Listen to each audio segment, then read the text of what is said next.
Do you remember gathering around the TV for those special holiday shows that only aired once a year? The 1960s and 70s were the golden age of Christmas television magic. Today we're exploring 25 beloved Christmas specials that vanished from our screens forever. Let's start with the Star Wars Holiday Special from 1978. This infamous variety show aired once on CBS the Friday before Thanksgiving and was never officially released again. George Lucas himself reportedly said if he had a hammer and enough time, he'd smash every copy in existence. The 2-hour special featured the original cast alongside variety acts, animated segments, and Wookiees celebrating Life Day on Kashyyyk. Harvey Korman appeared in multiple comedy sketches, B. Arthur sang in the Mos Eisley Cantina, and Jefferson Starship performed a psychedelic rock number. The special introduced Boba Fett in an animated segment that's actually considered the best part. CBS paid a fortune for the rights, expecting Star Wars magic, but viewers got bizarre Wookiee domesticity with no subtitles. Bootleg copies circulated at conventions for decades, becoming legendary among fans. Today, it exists mainly through grainy YouTube uploads and remains Lucas's greatest embarrassment. The Night the Animals Talked. ABC aired this peculiar animated special just once on December 9, 1970, and it essentially disappeared after complaints flooded the network. Based on an old European legend that animals gained speech at midnight on Christmas Eve, it featured barnyard creatures discussing the nativity. The animation style was crude even by 1970 standards, produced on a shoestring budget by a small studio. Religious groups complained it was sacrilegious to have animals interpreting scripture, while secular viewers found it too preachy for prime time. The donkey character's philosophical musings about destiny went completely over kids' heads. Voice actors included veteran radio performers, but their delivery felt stiff and theatrical. Local stations received angry calls during the broadcast, with parents saying it frightened younger children. The special's strange tonal shifts between comedy and reverence satisfied no one. ABC pulled it from future rotations immediately, and the production company folded soon after. Original film reels were likely destroyed, leaving only a handful of private recordings. The Tiny Tree. De Patier Freleng, the studio behind The Pink Panther, created this gentle 1975 special about a small artificial Christmas tree yearning to be loved. NBC aired it twice before it vanished into a maze of rights disputes and corporate mergers. The story followed a discount store tree rejected by shoppers until a poor family takes it home. Buddy Ebsen narrated with genuine warmth, bringing dignity to what could have been saccharine material. The animation featured De Patier Freleng's signature limited style, but with surprisingly expressive character work. Songs were written by Johnny Marks, who created Rudolph the Red-Nosed Reindeer, though these tunes never caught on. The special's anti-consumerism message felt radical for mid-70s network TV. When De Patier Freleng was absorbed by Marvel Productions, this little gem got lost in the shuffle. Home video releases were planned but never materialized due to music rights complications. Today it exists only in private collections and occasional uploads that quickly disappear. Animation historians consider it a lost treasure of the studio's television work. Raggedy Ann and Andy in The Great Santa Claus Caper. This 1978 CBS special marked the doll's last original network Christmas appearance before bigger franchises pushed them aside. Chuck Jones himself directed, bringing Warner Brothers Polish to the Raggedy duo's adventure.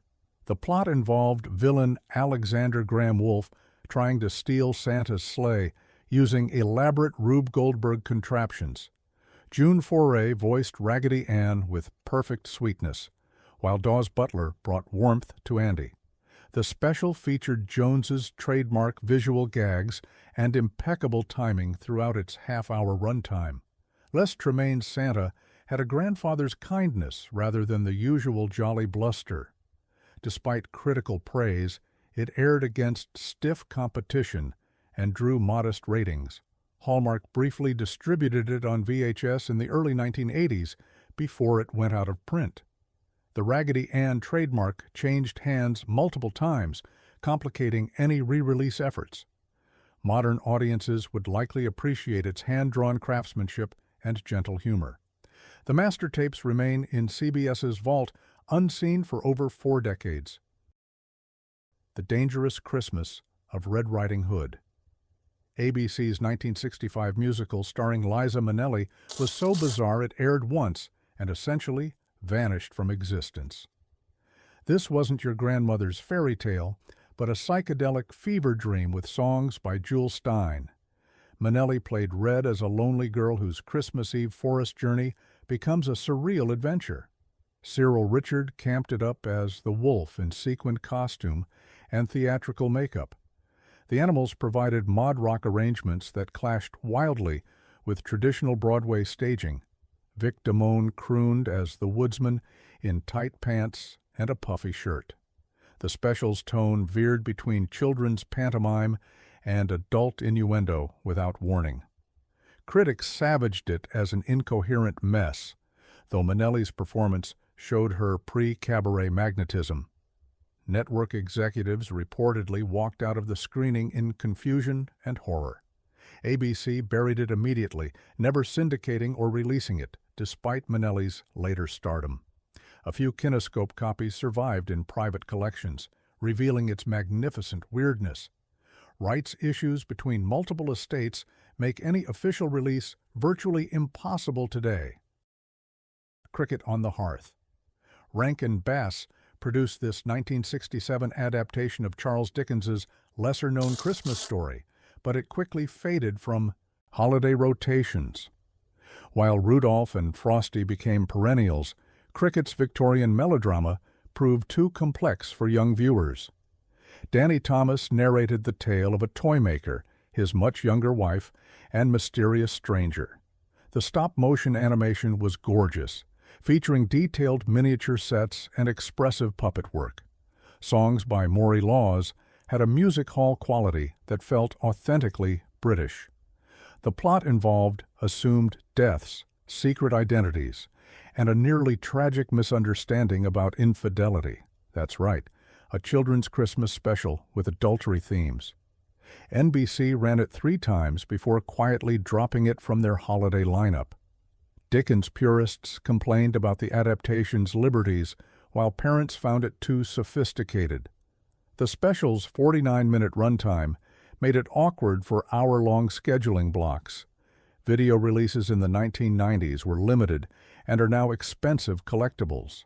Many Rankin Bass completists have never seen this forgotten entry in their beloved catalog. The City That Forgot About Christmas.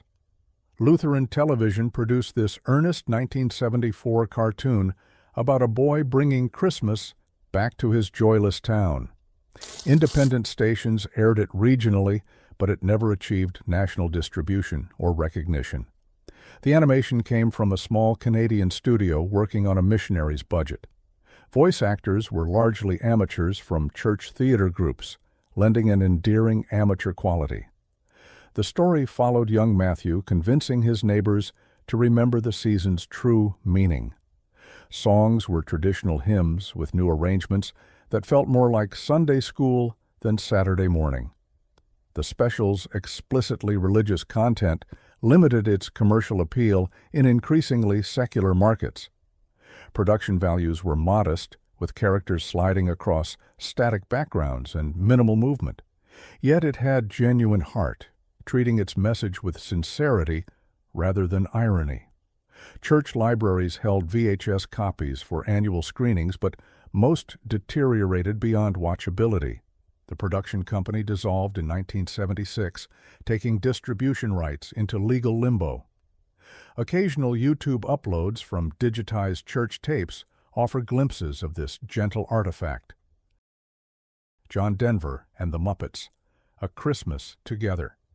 The 1979 ABC special remains frustratingly unavailable, despite featuring two beloved entertainment icons at their peaks. Music rights complications keep the complete broadcast version locked away, while edited segments occasionally surface. Denver and the Muppets had incredible chemistry, with genuine warmth between the folk singer and foam friends. The special mixed traditional carols with Denver originals, all arranged with his signature acoustic style. Miss Piggy's flirtations with Denver were hilarious, while his duet with Kermit on The Christmas Wish was genuinely moving. The special included a nativity pageant where Robin played Tiny Tim from Different Story entirely. Denver's Silent Night performance with just his guitar achieved surprising emotional power. Behind-the-scenes tensions between Denver's management and Henson's team complicated later releases.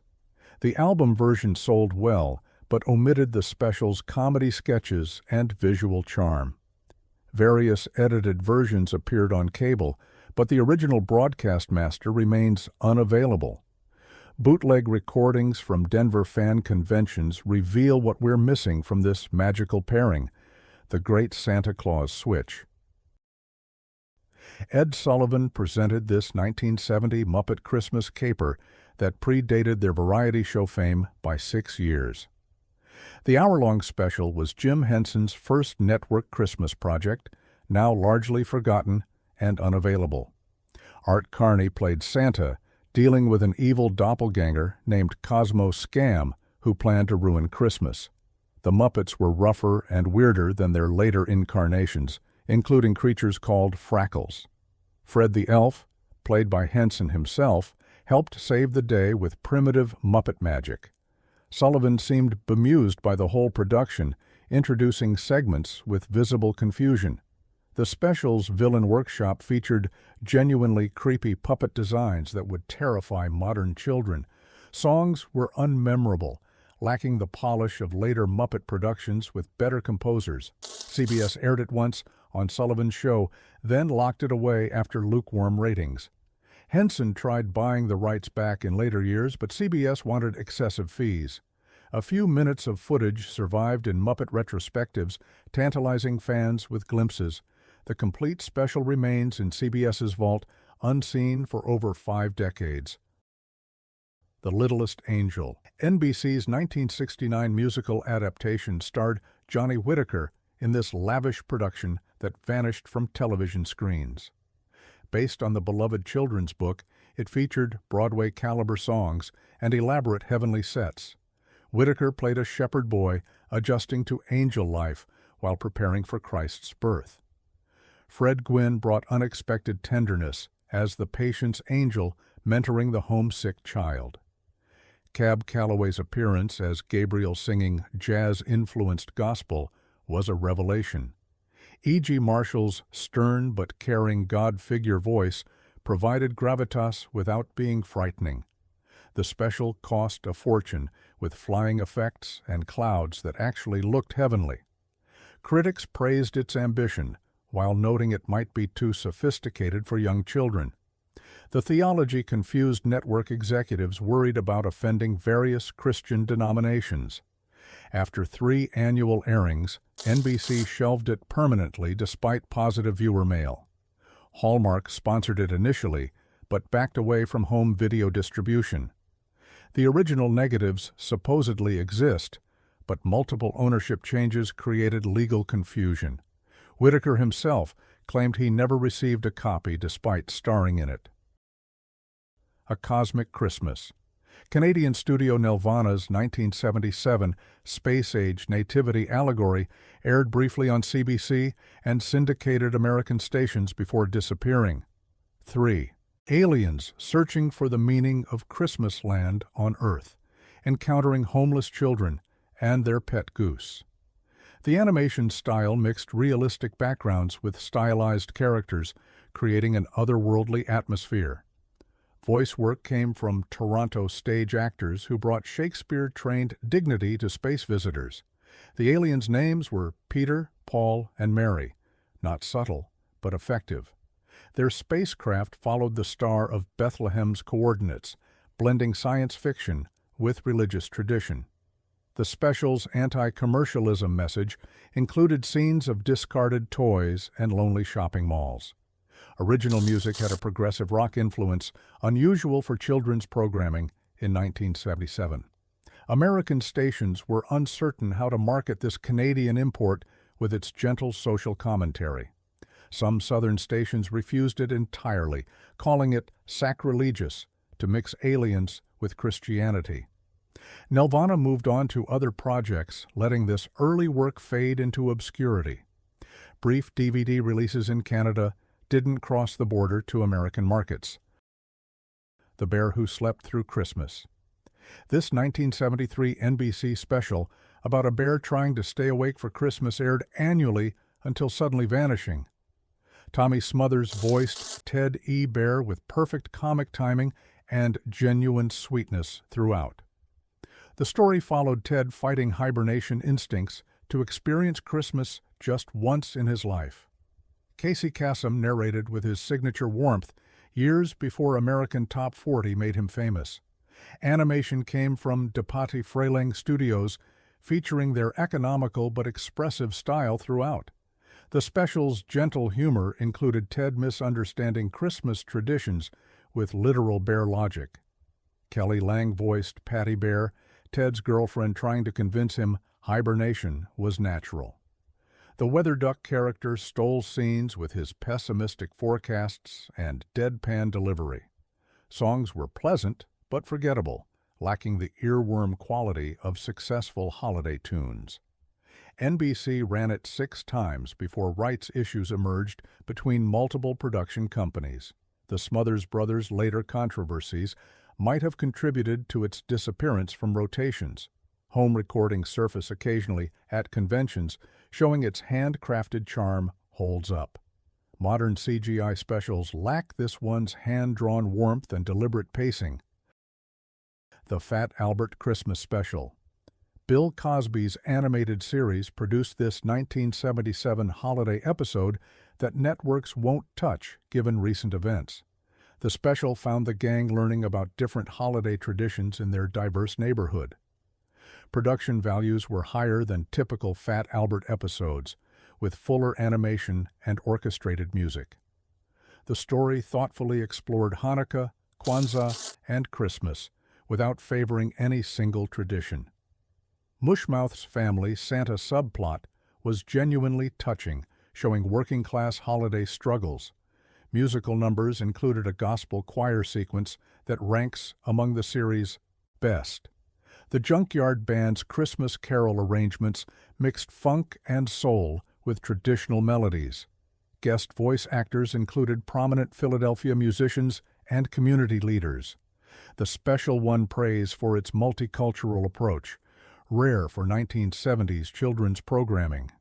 It aired annually on CBS through the mid-1980s before entering syndication packages. The franchise's current toxicity means it will likely never see official release again. Bootleg copies reveal a special that treated its young audience with unusual respect. The social messages about inclusion and understanding feel remarkably contemporary, despite dated animation. A Christmas Memory. ABC's 1966 adaptation of Truman Capote's story won Emmys but rarely appears outside archival screenings. Geraldine Page's performance as Sook was considered the definitive interpretation of Capote's beloved cousin. The special was essentially film theater, with minimal sets focusing attention on performances. Donnie Melvin played young Buddy with naturalistic charm, avoiding typical child actor pitfalls. Eleanor Perry's script preserved Capote's poetic language while making it accessible for television. The fruitcake-making sequence achieved surprising visual poetry through simple camera work and editing. Narration by Capote himself added authenticity, though his distinctive voice initially distracted some viewers. The special's melancholy tone, "It ends with death," challenged expectations for holiday programming. Critics compared it favorably to theatrical productions, praising its refusal to condescend. ABC reran it twice before concerns about its sadness led to scheduling shifts. The Peabody Award winner deserved better than vanishing into television history's margins. Rights complications between Capote's estate and various production entities prevent modern releases. Universities occasionally screen archival prints, revealing its timeless, emotional power. The House Without a Christmas Tree. CBS's 1972 drama won 5 Emmys but slipped from holiday schedules despite critical acclaim. Jason Robards played a Depression-era father, refusing to allow Christmas trees after his wife's death. Lisa Lucas delivered a remarkable performance as daughter Addie, balancing determination with vulnerability. The Nebraska setting was authentically bleak, avoiding nostalgic predification of small-town 1940s life. Mildred Natwick's grandmother character provided wisdom without becoming a cliché dispenser of homilies. The script treated economic hardship honestly, showing how poverty complicated holiday celebrations. That's right, a Christmas special about not being able to afford Christmas. The tree controversy became a metaphor for processing grief and accepting joy again. Production design meticulously recreated period details, from Woolworth's decorations to homemade paper chains. The special launched a series of sequels, but the original had unique emotional impact. CBS ran it annually through 1979. Before it vanished from network schedules entirely, VHS releases were limited, and DVD versions quickly went out of print. Modern audiences might find its deliberate pacing challenging, but would recognize universal themes. The 12 Days of Christmas. Rankin Bass created this 1972 cel-animated interpretation of the traditional carol that nobody remembers. The special expanded each verse into a mini-story about royal courtship and misunderstandings. Animation style differed from their usual look, using a flatter storybook illustration approach. Voice actors remained uncredited, though sharp ears might recognize Paul Frees in multiple roles. The True Love's gifts became metaphorical representations of character growth and understanding. Each day's segment had its own visual style, from watercolors to woodcut-inspired designs. Songs beyond the title carol were original compositions that felt forced and unmemorable. The special's 22-minute runtime felt padded despite the creative visual approaches. NBC aired it 3 times as part of holiday anthologies before dropping it. The concept was too abstract for children and too simple for adult viewers. Rankin Bass had produced it to fill a contractual obligation, and it showed. Rights ended up scattered among various entities after studio restructuring. Collectors seek it as the rarest Rankin Bass Christmas special, with bootlegs commanding high prices. The irony of a forgotten special about remembering isn't lost on animation historians. The Stingiest Man in Town. Rankin Bass's 1978 animated musical Christmas Carol arrived too late, with audiences tired of Scrooge. The special featured an all-star voice cast, including Walter Matthau as Ebenezer Scrooge. Tom Bosley's narrator added warmth, while Robert Morse brought surprising vulnerability to Cratchit. The animation used Rankin Bass's later, more sophisticated cell techniques with detailed backgrounds. Songs by Fred Spielman and Janice Torre included clever wordplay adults would appreciate. The ghost of Christmas Present was portrayed as a giant living Christmas tree, genuinely creative. Tiny Tim's expanded role included a solo number that might have become classic with exposure. The special's problem was timing. 1978 audiences had seen countless carol adaptations.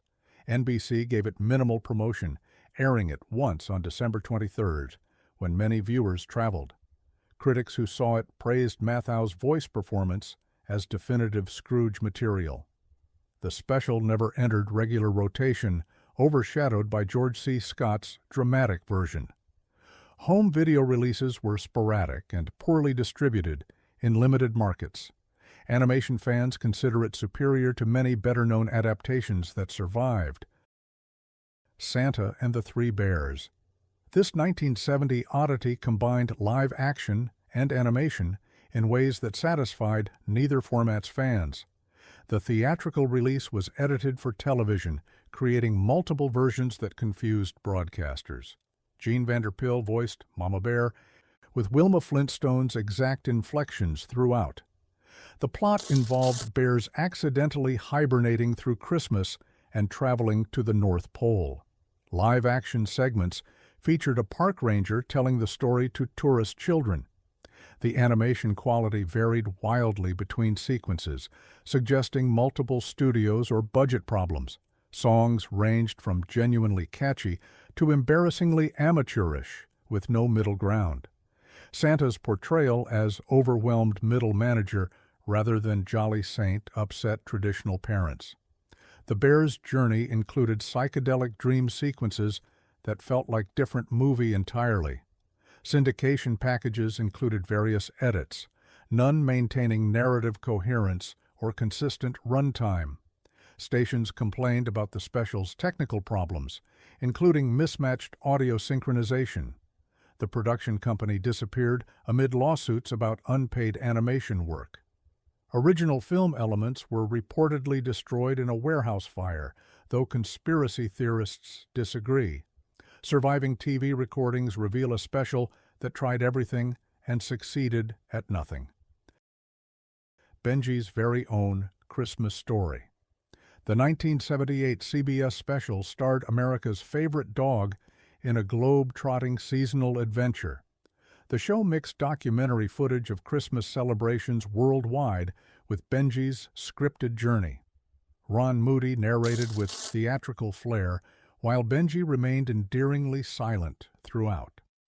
The special visited Switzerland, Mexico, Greece, and other countries, showing authentic holiday traditions. Production values were impressive, with location shooting that must have cost CBS a fortune. The scripted segments involved Benji helping various children solve Christmas problems. The special's earnest multiculturalism felt progressive for 1978 network television. Critics complained about the jarring shifts between documentary and fictional elements. Young children found the educational segments boring, while adults wanted more cultural depth.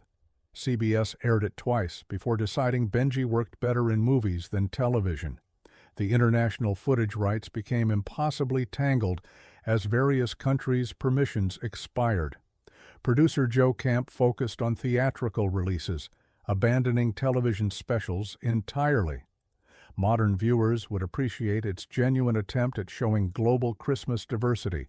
The special deserved better than becoming a footnote in the Benji franchise. Yes, Virginia, there is a Santa Claus. This 1974 animated adaptation of the famous editorial got lost among flashier holiday specials. Jim Backus narrated the true story of Virginia O'Hanlon's letter to the New York Sun. The animation style was deliberately old-fashioned, mimicking 1890s illustration techniques. Voice actors played it straight, avoiding the broad comedy typical of 1970s cartoons. The special expanded the story to show Virginia's family life and school experiences. Period details were meticulously researched, from clothing to street scenes of old. New York.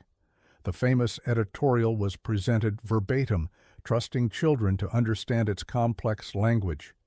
Musical numbers felt unnecessary, interrupting the story's natural flow and emotional buildup. ABC aired it in afternoon slots rather than prime time, limiting its audience. Competing Virginia adaptations in later years made this version seem redundant. The animation studio folded shortly after production, complicating rights ownership. Teachers recorded it for classroom use, but those VHS tapes have mostly deteriorated. A remade computer-animated version in 1991 completely overshadowed this hand-drawn original. The special's respectful treatment of the source material deserved wider recognition. Emmet Otter's Jug-Band Christmas. The complete 1977 HBO special with Kermit, The frog's narration remains frustratingly unavailable anywhere. Jim Henson created this gentle tale of sacrifice and music in rural Frogtown Hollow. Paul Williams's songs were among his finest work, from folk to rock to blues. The puppet work represented Henson's most sophisticated pre-Dark Crystal technical achievements. Kermit's presence connected it to the Muppet universe, though he only narrated. The story of mother and son sacrificing for each other hit deeper than typical holiday fare. Marilyn Sokol and Jerry Nelson's voice performances brought genuine emotion to fabric characters. The River Bottom Nightmare Band were genuinely menacing villains with their heavy metal parody. Technical innovations included radio-controlled puppets and underwater shooting that influenced later productions.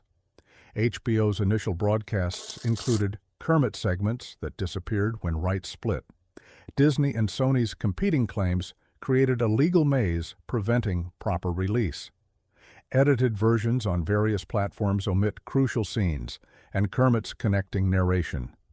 Bootleg complete versions are holy grails among Muppet collectors worldwide. Henson considered it his favorite Christmas project, making its unavailability particularly tragic. Carol for Another Christmas. Rod Serling's 1964 Cold War reimagining of Dickens aired once and was hidden for decades.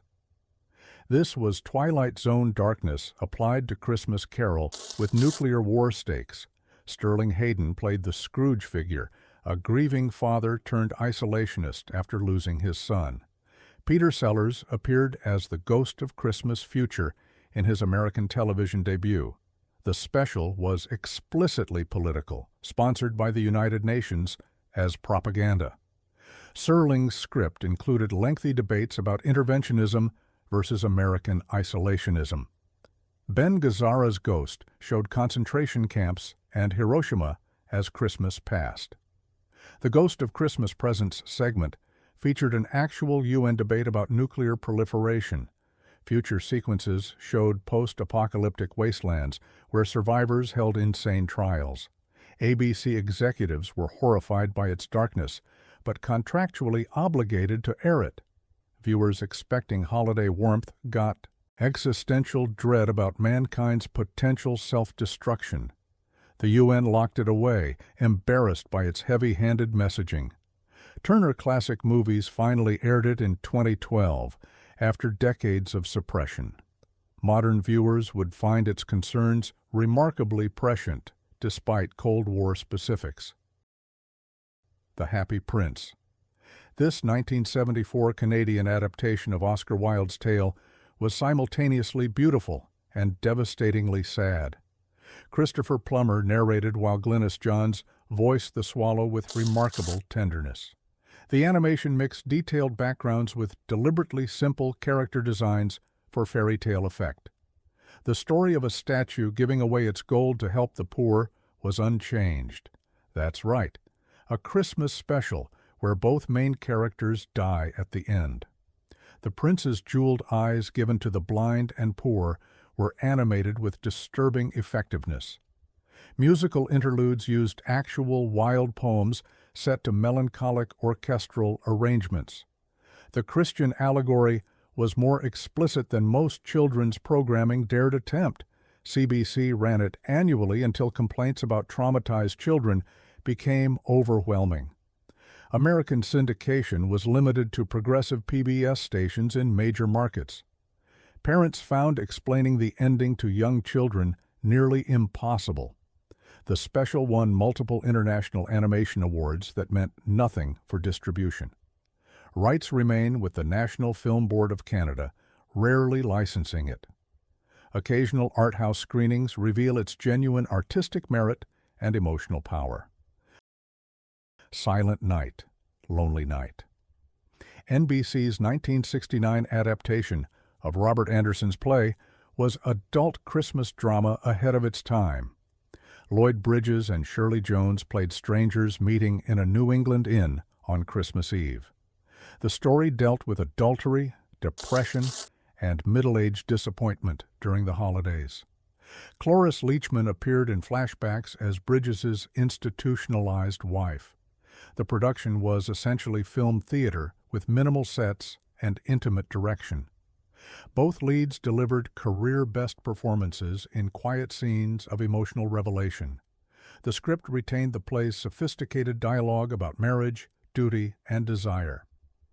NBC scheduled it at 10 p.m., acknowledging its mature themes and slower pacing. Critics praised its honesty while audiences expected lighter holiday entertainment. The special's ambiguous ending, they part without consummating their attraction, frustrated viewers. Sponsors complained about associating their products with such downbeat holiday content. NBC never reran it, though it won several industry awards. The play's rights holders prevented home video releases, preferring regional theater productions. TV movies eventually explored similar territory, making this groundbreaker seem less remarkable. Donnie and Marie Christmas Show. The 1976 Variety special showcased the Osmond siblings at their peak popularity before oversaturation hit. Special guests included Bob Hope, Perry Como, and other Variety show stalwarts. The ice skating sequences on indoor rinks were genuinely spectacular production numbers. Donnie and Marie's sibling chemistry worked best in comedy sketches playing against type. The religious segments felt sincere rather than obligatory, reflecting their genuine faith. Paul Lynde's appearance as Scrooge in a Carol parody was surprisingly effective. Musical performances mixed contemporary pop arrangements with traditional carols. Behind-the-scenes dysfunction between the Osmond and network executives showed on screen. ABC wanted hipper, edgier content, while the Osmonds insisted on family-friendly material. Song rights for various pop Christmas covers became impossibly expensive for reruns. The Variety format itself aged poorly, seeming quaint, and overproduced by 1980.